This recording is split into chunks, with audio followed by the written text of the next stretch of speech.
Hello everybody, it's Mr. Smith. I'm back again today with another art activity for you guys to try. And today I'd like to talk about when we make art that is not flat. When we make art that is not flat. So a lot of the time we do drawings or paintings on a flat piece of paper and they turn out flat like this circle right here. They are 2D. Their only dimensions are how tall and how long they are.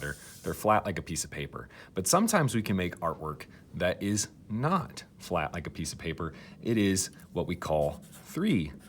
It's three-dimensional. It stands up off of the flat surface. It has sides, it has a top and a bottom. You can put your hands all the way around it.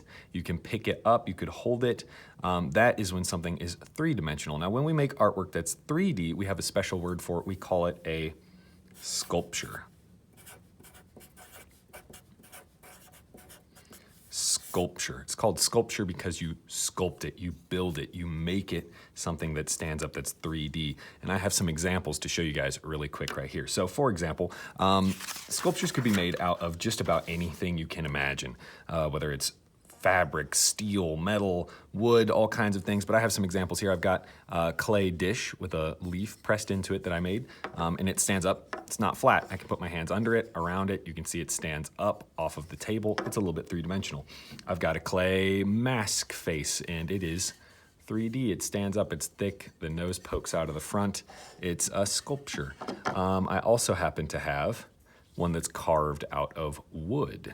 This is a little alligator that I've had for a long time, and he's carved out of wood in a special way that makes him wiggle around.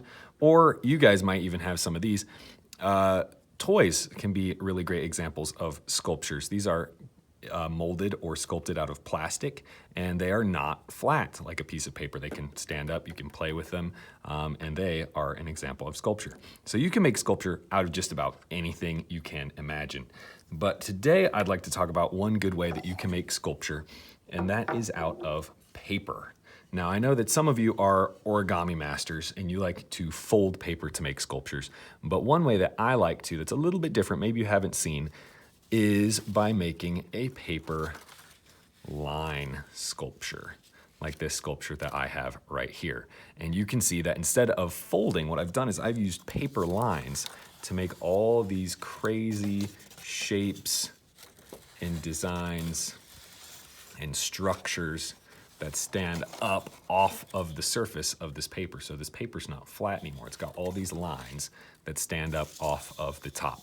So today I'm gonna show you how you can make your very own paper line sculpture. Let's see what we need to start. So here's what you'll need to get started. You're gonna need some kind of paper, whatever kind of paper you have around is good. Different colors is always fun, but you could always color your own paper. You could use scrap, whatever you have is absolutely perfect. You're also going to need some glue, glue stick, liquid glue, again, whatever you have will work. And you're gonna need a pair of scissors, something to cut your paper with. Now, this is a good project because you can kind of use whatever you have to hand. You could use any kind of paper, just kind of whatever you can get your hands on. And the first thing we need is we need to pick one piece of paper or cardboard or something to be the base, the bottom of our sculpture that we're going to build up on top of.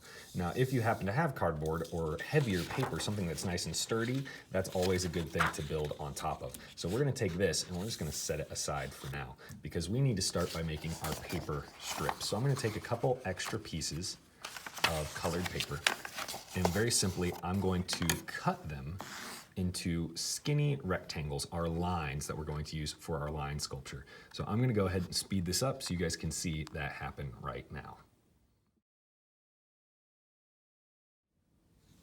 So now I've got all my paper strips, just paper lines.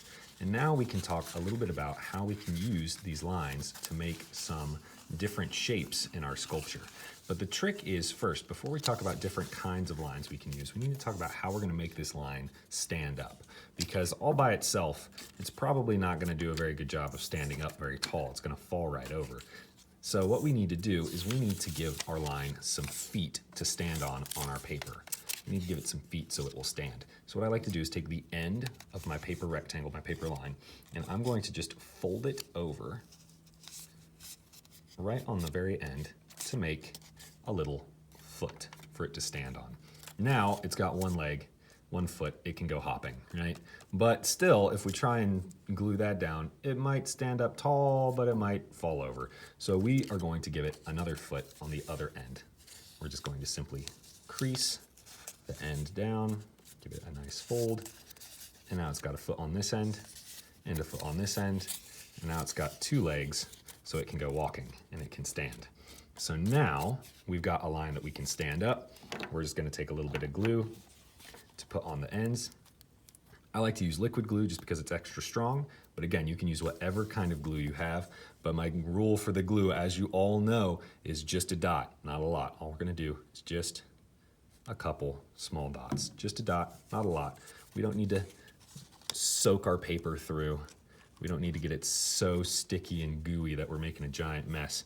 But once I stick 1 foot down, I can just take the other foot, put a little bit of glue on the bottom of its shoe, kind of like so, just a dot, not a lot, and stick those feet down. And I have, ta-da, a curved line, like a rainbow, a curved line standing up off the top of my paper. There we go, voila. Now we can experiment with making some different kinds of lines as well. If you take a paper strip, a line, and you fold it, and fold it, and fold it, back and forth, back and forth, in what I call an accordion fold, back and forth, and back and forth. So it plays like an accordion. We'll watch and see, it will make a accordion that is like a zigzag line. And now we've got a zigzag line that we could stick right into our sculpture as well. We could take a line and glue one end down and loop it over and glue the other end down to make a loopy line. That might be kind of cool.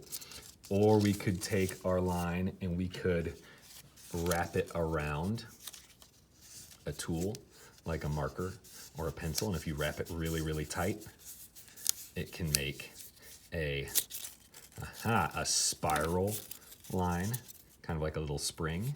That could go in our art park somewhere, our little sculpture. Or we could glue it together into a circle, or we could fold it into a triangle, or we could bend our line over and make 2 feet and a straight line, like a straight flat bridge on the top. But I want you guys to see what you can make, to see if you can make some different varieties of lines. I've seen students make all kinds of amazing lines in their line sculptures in the past. And if you manage to make your very own line sculpture, make sure that you take a picture of it and put it up on our art class Padlet page, because I would love, love, love to see it. I hope you guys give this one a try. I think it's a super fun little activity that's a blast to make and share with others. So give it your best shot, and I'll see you guys for the next little art activity.